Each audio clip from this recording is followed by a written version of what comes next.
नमस्कार, स्वागत है आपका खबरों के अड्डा में। मैं आपके साथ अंजू गुप्ता और मेरे साथ मेरे सहयोगी मनोज देव सिंह जी। आप सभी के समक्ष हम दोनों लाइव मौजूद हैं और आज करेंगे विशेष मुद्दों पर विशेष चर्चा।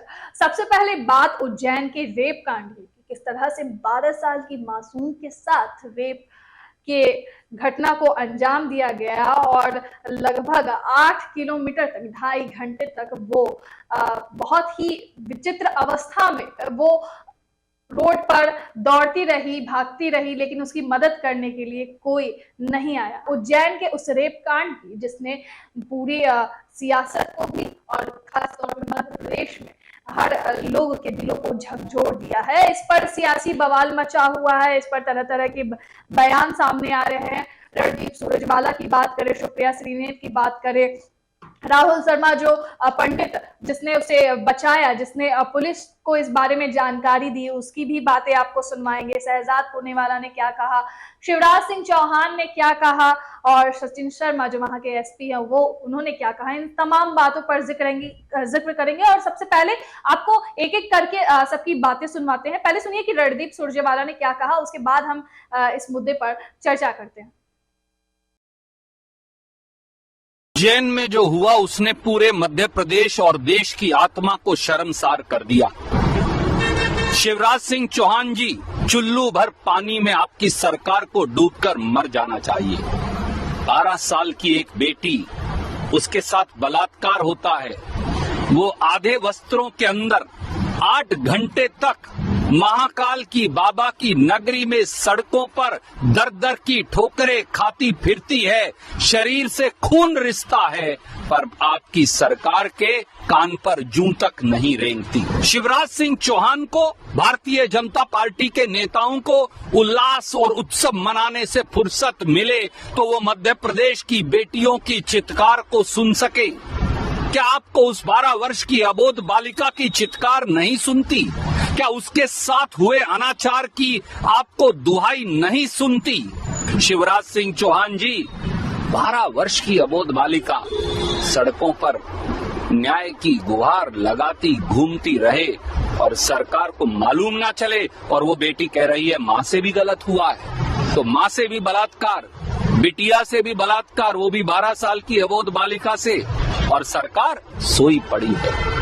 ऐसी सरकार को, ऐसी भाजपा को, ऐसी शिवराज सरकार को जितना जल्दी चलता करें उतना काफी है। प्रधानमंत्री को स्वयं आगे आकर माफी मांगनी चाहिए मध्य प्रदेश की बालिकाओं से और उन दरिंदों को फौरन गिरफ्तार करना चाहिए। सरकार को उस बिटिया का इलाज भी करवाना चाहिए और उसकी माँ के साथ जो अनाचार हुआ है, जो उस बेटी ने बताया है, उस माँ को भी तलाश करना चाहिए कि वो जिंदा है या नहीं, और हैं तो कहाँ हैं, और उन सारे बलात्कारियों को गिरफ्तार करना चाहिए।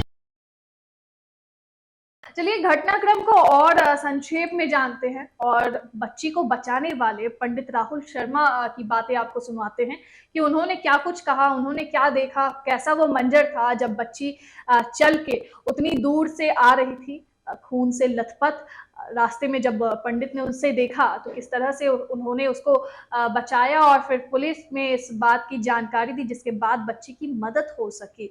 सुनिए राहुल शर्मा ने क्या कुछ कहा। मेरा आश्रम से बाहर जाना का था। जैसे ही मैं अपने गेट पर पहुंचा, मुझसे गेट से 10 से 20 फीट दूरी पर वह बालिका बंडेगढ़ क्षेत्र की ओर से आ रही थी। जैसे ही मेरा जाना हुआ, शरीर पर ऊपरी वस्त्र था, नीचे कोई वस्त्र नहीं था। मैंने अपना ऊपरी वस्त्र उतार कर उसे दिया ताकि उसने अपना शरीर ढका। शरीर उसका पूरा ब्लीडिंग हो रहा था, मुंह से कुछ बोल नहीं पा रही थी, आंखें पूरी स्वेलिंग से भरी हुई थी। जैसे ही मैंने देखा, मेरा मन वहाँ से आगे जाने का हुआ नहीं। मैंने उसकी मदद करने के लिए तुरंत ही 100 नंबर पर कॉल किया। 2-3 बार वहाँ से कॉल कटा, कोई व्यवस्था नहीं बन पाई। फिर तत्पश्चात मैंने वापस पुनः महाकाल थाने में जो हमारे कुछ लोग हैं वहाँ उन्हें कॉल किया, उनसे फिर नंबर लिए, सब फिर महाकाल थाने में रिपोर्ट दर्ज कराई। फिर 100 नंबर पर पुनः रिटर्न कॉल किया। इस साथ पुनः करीब 20 से 25 मिनट में गाड़ी आई। जब तक वह बालिका मुँह से कुछ नहीं बोल पा रही थी, बोल तो रही थी लेकिन उसकी भाषा में समझ में नहीं आ रही थी। मैंने कई बार उससे पूछने की चेष्टा करी कि भाई तुम्हारे माता पिता कौन है, कहाँ से आई हो, क्या नाम है तुम्हारा।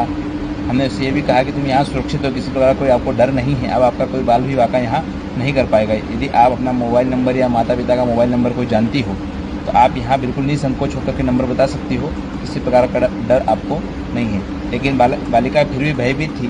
जब 10-20 मिनट बाद मेरे पास रही तो उसे मेरा विश्वास हुआ। जब भी कोई नया व्यक्ति गाड़ी के पास आता मेरी, तो वह बालिका उनसे बहुत भयभीत होकर के मेरी छाया में छिपने का प्रयास कर रही थी। तो सुना आपने कि राहुल शर्मा जो कि एक आश्रम के पंडित थे, उन्होंने क्या कुछ कहा और किस तरह से बच्ची को बचाया और पुलिस को जानकारी दी, जिसके बाद ये पूरा घटनाक्रम सामने आया और फिर मामले में जो है पुलिस भी इन्वॉल्व हुई। इसमें एसपी ने भी अपनी प्रतिक्रिया दी है, क्या कुछ कहा, कैसी स्थिति है बच्ची की, उनकी बाइट आप सुनिए। सचिन शर्मा जो वहां के एसपी है, उन्होंने क्या कुछ कहा, एक नजर उनकी बातों पर। पुलिसकर्मी अभी कहते हैं और जो संदिग्ध था वही आरोपी है। इसमें जब घटनास्थल को रिक्रिएट करने हम लोग जा रहे थे तो उसमें भागने का प्रयास किया, जिसमें वो चोटिल हुआ और हमारे दो पुलिस अधिकारी भी चोटिल इसमें हुए हैं। इनको मेडिकल जो ट्रीटमेंट है या चिकित्सक जो परामर्श है और जो सहायता है वो दी जा रही है और जल्दी विधि संगत जो हम लोग को आगे की कार्रवाई करनी है विवेचना में वो हम करेंगे। इसके लिए क्योंकि मुझे आज लगता है उज्जैन के सभी प्रबुद्ध नागरिकगण यहाँ पे मौजूद हैं, हम लोग इसको रेगुलराइज करेंगे। जो इतना भारी मात्रा में ऑटोस और ई रिक्शा चलाने वाले लोग हैं और कहीं ना कहीं इनका जो कैरेक्टर वेरिफिकेशन अगर कहीं मिस हुआ होगा तो इसको कंपल्सरीली कराएंगे और एक डेटाबेस तैयार करने की कोशिश करेंगे। जितने भी उज्जैन में अभी करंटली जो rickshaw, auto rickshaw, e rickshaw चल रहे हैं उनका। इस तमाम घटनाक्रम पर विपक्ष भी लगातार सरकार पर हमलावर है। शिवराज सिंह चौहान को, बीजेपी को आड़े हाथ ले रहा है। इस पर सुप्रिया श्रीनेत ने भी अपनी प्रतिक्रिया दी है। प्रधानमंत्री मोदी, स्मृति ईरानी, तमाम जो बीजेपी के नेता है उस पर बीजेपी नेताओं की चुप्पी क्यों है, उस पर उन्होंने निशाना साधा है। क्या कुछ सुप्रिया श्रीनेत ने कहा, उन पर भी एक नजर। ये बात करते हैं महिला सशक्तिकरण की। एक दलित बच्ची के साथ दुष्कर्म हुआ, उसकी लीपापोती करने की कोशिश करी गई, उसको यूपी का बताने की कोशिश करी गई, उसको भिखारी और विक्षिप्त बताने की कोशिश की गई। देश के प्रधानमंत्री के मुंह से एक शब्द नहीं निकला। बड़ा वंदन अपना करा रहे थे महिला आरक्षण बिल पास कराकर। देश के गृह मंत्री मौन है। एक महिला बाल विकास मंत्री है इस देश में, वो मुहूर्त और समय देखकर बोलती हैं सिर्फ और सिर्फ राहुल गांधी जी के खिलाफ। चुप है। महिला आयोग चुप है। एनसीपीसीआर की चुप्पी बर्दाश्त नहीं हो रही है। ये बाल संरक्षण आयोग क्यों चुप बैठा हुआ है? ये सब लोग मौन हैं, ये सब लोग चुप हैं। लेकिन एक दलित बच्ची के साथ वो दुष्कर्म हुआ है जो अमानवीय है, जिसको तो जिस तरह से सुप्रिया श्रीनेत सरकार को घेरते हुए नजर आ रही हैं, वो कहीं ना कहीं देखा जाए तो राज्य में, क्योंकि स्मृति ईरानी की अगर बयानबाजी की बात करें तो इस मामले में कुछ खास सामने नहीं आया है और बीजेपी की तरफ से शहजाद पूनेवाला ने अपनी प्रतिक्रिया दी है और शिवराज सिंह चौहान ने भी इस मामले पर कठोर कार्यवाही करने की बात कही है। शहजाद पूनेवाला ने क्या कुछ कहा है, सुनिए। मैं आपका धन्यवाद देता हूं कि आपने मुझसे यह सवाल पहले ही क्रम में पूछ लिया। उज्जैन में हमारे मुख्यमंत्री शिवराज सिंह चौहान जी ने न केवल सख्त बयान दिया, न केवल इस पूरे घटनाक्रम का खंडन किया, परंतु आज अभी मैं जो सबसे ताजा रिपोर्ट देखकर आ रहा हूं तो मुख्य आरोपी भी गिरफ्तार हो चुका है और इसके अलावा अगर कुल मिलाए तो 4 या 5 आरोपी इनको चिन्हित करके तुरंत पकड़ा भी गया है और सख्ती से, सबसे ज्यादा सख्ती से कार्रवाई होगी ये कहा भी गया है। परंतु मैं पूछना चाहता हूं, पकड़ने में वो घायल भी हुआ है, उसको कठोरतम दंड दिया जाएगा। हम कसर नहीं छोड़ेंगे अपराधी को कड़ी सजा दिलाने में। मैं लगातार हर घंटे स्थिति पता कर रहा था। इस तरह के अपराधी समाज में रहने के लायक नहीं है, काबिल नहीं है। उसने मध्य प्रदेश की आत्मा को घायल किया। बेटी मध्य प्रदेश की बेटी है, उसकी हर तरह से हम चिंता करेंगे, लेकिन ऐसे अपराधी को कठोरतम दंड मिले, इसमें कोई कसर नहीं रहेगी। वो मेरी बेटी है, मध्य प्रदेश की बेटी है, मैं चिंता करूंगा। हालांकि इस घटना में ओवरऑल पता यही चल पाया है कि जो लड़की थी, जो बच्ची थी, वो मानसिक तौर पर थोड़ी सी वीक थी, कमजोर थी और परीक्षा के दौरान उसको घर जाना था, लेकिन वो सतना से जो है मध्य प्रदेश में उज्जैन के पास पहुंच गई और फिर वहां कुछ ऑटो वाले से बातचीत की। उसमें से एक ऑटो वाले ने उसे वहां से किसी अपने झांसे में लेकर उसके साथ दुष्कर्म की वारदात को अंजाम देता है और फिर उसी कंडीशन में वो वहां से भागती है और फिर उस दौरान फिर राहुल शर्मा जो पंडित थे उनको वो मिलती है। परिवार वालों की बात करें तो परिवार में इनकी माँ जो है, बच्ची की माँ, वो बचपन से ही घर से कहीं गायब है। परिवार में पिता और दादा ही उसके साथ रहते थे और इस पूरे मामले पर जो दादा है उन्होंने ये कहा है कि उसको गिरफ्तार नहीं बल्कि उसको फांसी देनी चाहिए थी। ओवरऑल अगर बताएं, इस आरोपी की बात करें तो आरोपी को पुलिस ने एनकाउंटर के दौरान उसको गोली लग गई थी, घायल है और गिरफ्तार कर लिया है। दादा की मांग मनोज जी ये है कि उसको गिरफ्तार नहीं बल्कि उसको मार देना चाहिए जी था। बिल्कुल फांसी दे देना चाहिए। इस अगर और बच्ची की उम्र की बात करें तो 12 साल की जगह एफआईआर में 15 साल लिखी गई है और वहां की ही जो पुलिस है, पुलिस वालों ने उस बच्ची के सारे खर्चे और तमाम पढ़ाई की जिम्मेदारी उठाने का काम किया है। जी देखिए, अब इसमें ये ऐसी चीज़ है, एक अपराध है, किसी भी तरह से कोई भी समाज का कोई भी वर्ग होगा वो उसको सही नहीं ठहराएगा इस तरह की घटनाओं को। लेकिन इस पे जो राजनीति हो रही है मैं उस पे बोलना चाहूँगा कि वो राजनीति भी मुझे यहाँ पे कहीं मतलब समझ में नहीं आया। राजनीति तब होनी चाहिए थी जब उस पर कोई कार्रवाई नहीं हो रही होती, तो आप कहते हैं राजनीति तो समझ में आती है।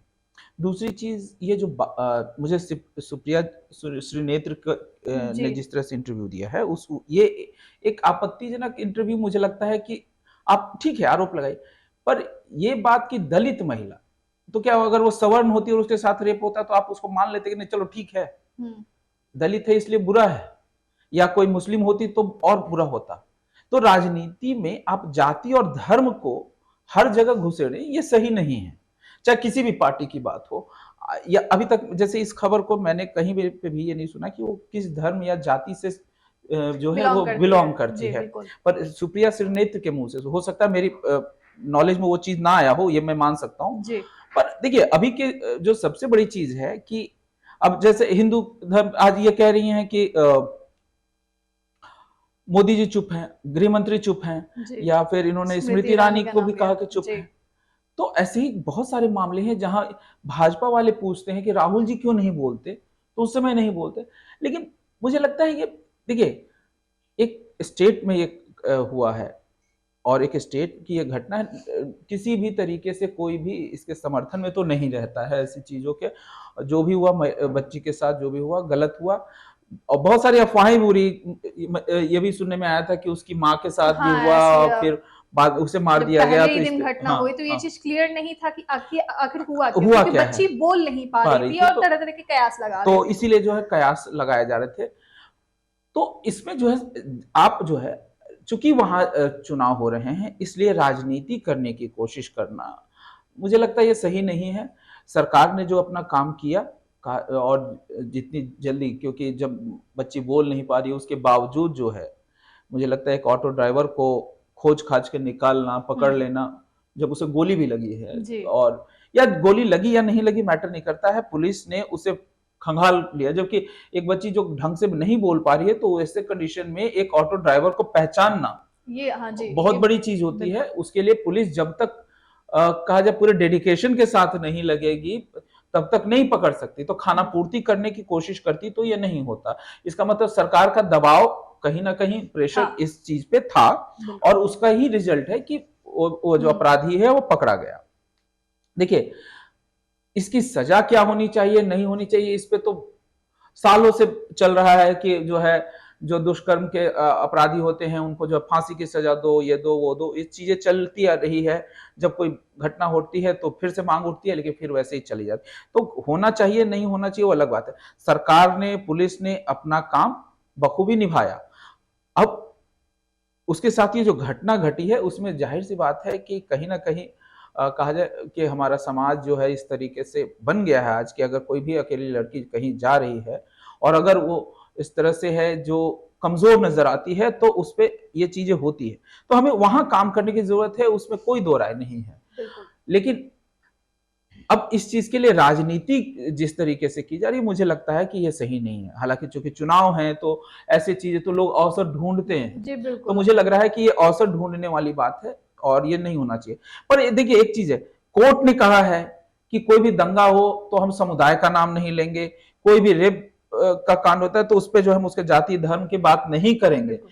लेकिन आप देखेंगे इन सब के बावजूद हर बार यही होता है, एक स्कूल में छात्र की पिटाई होती है तो उसका धर्म सामने आ जाता है, और किसी महिला के साथ कोई दुर्व्यवहार हुआ तो उसका जाति और धर्म पहले आता है, बाद में और किसी को कोई मतलब नहीं होता। यहाँ सेलेक्टेड हर चीज हो चुका है। पहले ये देखा जाता है कि विक्टिम कौन है, उसका फिर उसके बाद अच्छा विक्टिम है ठीक है, उसके बाद उसका धर्म पूछा जाता है, धर्म के बाद समुदाय है। तो ये जो एक ट्रेंड है ना हर किसी का, मैं सिर्फ ये नहीं कह रहा हूं कि सुप्रिया श्रीनेत्र ने उसे दलित कहा, मुझे नहीं पता वो दलित है या पर सबसे बड़ी बात है दलित के साथ हुआ, आपको इतनी हमदर्दी है, तो क्या यहाँ पे कोई और अगर होती तो इतनी हमदर्दी नहीं होती। तो ये सोचने वाली बात है कि आपको महिला होने के नाते, एक बच्ची होने के नाते उसके साथ हुआ तो जो किसी भी धर्म समुदाय की हो, जाति की हो, उससे मतलब नहीं है। चूंकि उसके साथ गलत हुआ हम इसलिए उसके साथ खड़े होंगे, इसलिए नहीं कि वो दलित है या मुस्लिम है, तो सिर्फ अगर मुस्लिम होगी या दलित होगी तो हम उसके साथ खड़े होंगे, अगर वो कोई और होती तो नहीं होते। तो ये गलत तरीका है ये पॉलिटिक्स का। मुझे लगता है ऐसी चीजों को कई बार हम जोश में और चीजें बोल जाते हैं और राजनीति में अभी यही चीजें हुई है। हालांकि देखिए इससे पहले जो एक कांड हुआ था जिसमें कि एक दलित जो व्यक्ति था उस पे जो है बीजेपी कार्यकर्ता ने जो है पेशाब कर दिया था, उस पे भी थोड़ी सी चर्चा हुई, बाकी चीजें हुई। लेकिन आपने देखा होगा शिवराज सिंह चौहान ने उसको बखूबी जो है वो कवर किया, बाकी आओ भगत ही नहीं किया, बल्कि बीजेपी कार्यकर्ता होने के बावजूद जो है उसके घर जो है बुलडोजर चलवा दिए, तोड़वा दिए। तो काम हुआ या जो भी है उस पर एक्शन जो भी हो सकते थे, यहाँ तक कि उस पर शायद टाड़ा या कोई एक्ट भी लगा था, मुझे याद नहीं आ रहा कि कौन सा एक्ट था, नहीं एनआईए का कोई एक्ट लगा था। तो कहने का मतलब ये है कि देखिए आज हम भी ये कह सकते हैं कि ये सब चीजें उन्होंने इसलिए किया क्योंकि चुनाव है और वो किसी भी तरह का रिस्क नहीं लेना चाहते। पर काम एक्शन अगर नहीं होता तब आप बोलते, आप भी बोल रहे हैं तो क्यों बोल रहे हैं, आपको चूंकि वोट लेना है। तो कहने का मतलब यह है कि ऐसी चीजें जो है मुझे लगता है इन चीजों पर कभी कभी हमें थोड़ा सा सेंसिटिव होना चाहिए। हर जगह पे हम जाति और धर्म को लेके आ जाते हैं तो वो गलत है। चाहे कोई पार्टी हो, बीजेपी भी करती है, मैं सभी पार्टियों को यही कहता हूँ कि हर जगह राजनीति नहीं करें तो ज्यादा अच्छा है। बिल्कुल, हर जगह राजनीति करना उचित भी नहीं है। और जिस तरह से मामला हुआ बेहद ही संगीन और बिल्कुल क्या ये मतलब अगर रेप जैसे कांड को इस तरह से मतलब छोटी सी बच्ची के साथ इस तरह की घटना, इस तरह की वारदात होती है, तो उसको क्या ही कहा जाएगा। आप इसमें देखिए एक चीज है, अगर मैं कहता हूं कि आप कहते हैं कि ठीक है रेप हो, किसी भी अपराध को कोई भी सरकार कह ले कि आपके यहाँ ये अपराध हुआ, आपके यहाँ वो है। आज कांग्रेस कह रही है क्या उनके राज्य में अपराध नहीं हो रहे हैं, महिलाओं के साथ दुष्कर्म नहीं हो रहे हैं, राजस्थान पड़ोसी में सब है, लोग आरोप लगाते रह रहे हैं, आपको मानना पड़ रहा है कि हो रहे हैं, आपने कितने रोके। लेकिन यहां पे एक चीज देखिए, कहा जा रहा है, कुछ लोग कह रहे हैं कि 1000, जो हम खबरों में पढ़ रहे हैं कि 1000 सीसीटीवी, कुछ लोग कह रहे हैं 400 सीसीटीवी। तो ये सीसीटीवी खंगाले गए, इसका मतलब है इतने सीसीटीवी राज्य में लगे गए हैं जिसके कारण, और ये कहा जा रहा है कि 8 से 9 किलोमीटर, तो 8 से 9 किलोमीटर के एरिया में इतने सीसीटीवी खंगाले गए तभी वो पकड़ा गया ना। बिल्कुल। तो कहीं ना कहीं टेक्नोलॉजी कहिए या राज्य की व्यवस्था कहिए, उसमें कुछ तो बदलाव है कि हम अपराधी को पकड़ पा रहे हैं। तो हमें समझना होगा कि राज्य की व्यवस्था चाहे किसी भी स्टेट की हो, अगर उसने बिना एक व्यक्ति, क्योंकि मुझे नहीं लगता है कि वो बच्ची इस होशो हवास में होगी कि वो हुलिया बता दे और गाड़ी का नंबर बता दे और जिस कारण से उसको पकड़ लिया गया, तो मुझे नहीं लगता कि ऐसा पॉसिबल हुआ होगा। तो ऐसे कंडीशन में कहीं ना कहीं कानून, कहा जाए कि वो टेक्नोलॉजी है, वो व्यवस्था है जिस कारण से ही वो पकड़ में आया है। तो ये इस चीज की हमें कुछ भी कहिए मानना पड़ेगा कि सरकार ने या पुलिस पुलिस की तो मैं खास तौर से कहूंगा कि पुलिस पुलिस प्रशासन की ने अच्छा काम किया है, अच्छा काम जैसे किया है। बिल्कुल। और- और आरोपी को आने वाले टाइम में इस पर सजा भी दी जाए, ऐसे भी मांग जो है होनी चाहिए और सजा होगी ही।